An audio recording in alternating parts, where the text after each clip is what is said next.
भाई भाई का प्रेम। मनोहरपुर नामक एक सुंदर गांव था। गांव की मिट्टी बहुत उपजाऊ थी, अतः गांव के अधिकांश लोग खेती किया करते थे। इसी मनोहरपुर में दो भाई रहते थे। दोनों किसान थे। उनके घर अलग अलग थे, पर दोनों में बड़ा प्रेम था।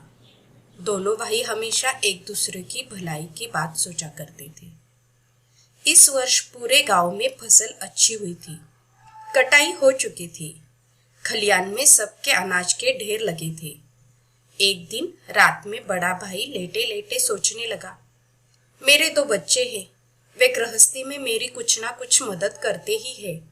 मेरे छोटे भाई के बाल बच्चे नहीं हैं, उसे सारा काम अकेले ही संभालना पड़ता है, इसलिए मुझे उसकी सहायता करनी चाहिए। यह सोचकर वह उठा और खलियान में निकल गया। खलियान में अपने अनाज के ढेर से उसने 10 गठरी अनाज बांधा। उनमें से एक गठरी सिर पर रखकर छोटे भाई के ढेर की ओर बढ़ा।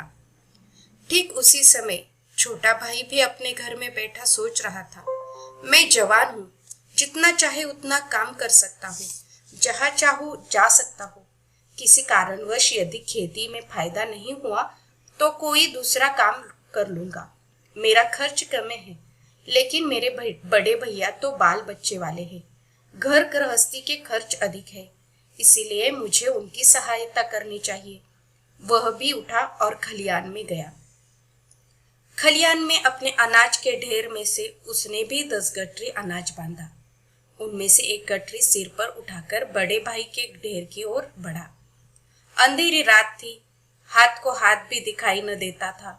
इस वातावरण में दोनों भाई धीरे धीरे एक दूसरे के अनाज की ढेर की ओर बढ़ रहे थे।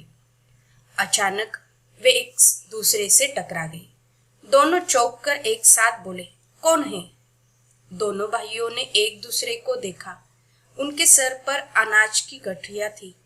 दोनों समझ गए। बड़े भाई ने कहा, छोटे, तुम्हारी मदद करने वाला कोई नहीं है। खेती का सारा काम तुम्हें अकेला संभालना पड़ता है। मैंने सोचा कि तुम्हारे पास अनाज अधिक होगा तो अधिक दिन तक घर चलेगा, इसलिए मैं खलिहान से अनाज तुम्हारे ढेर में डालने जा रहा था। भैया, आप बाल बच्चे वाले हैं, आपके खर्च अधिक है, आपको अधिक मात्रा में अनाज की आवश्यकता होती है, इसलिए मैं खलिहान से अनाज आपके ढेर में डालने जा रहा था। अपनी बात कहते सुनते दोनों भाइयों की आंख भर आई। दोनों रोते हुए एक दूसरे के गले लग गए। दोनों भाइयों के प्रेम की यह कहानी आज भी लोग भाव विभोर होकर सुनते सुनाते हैं।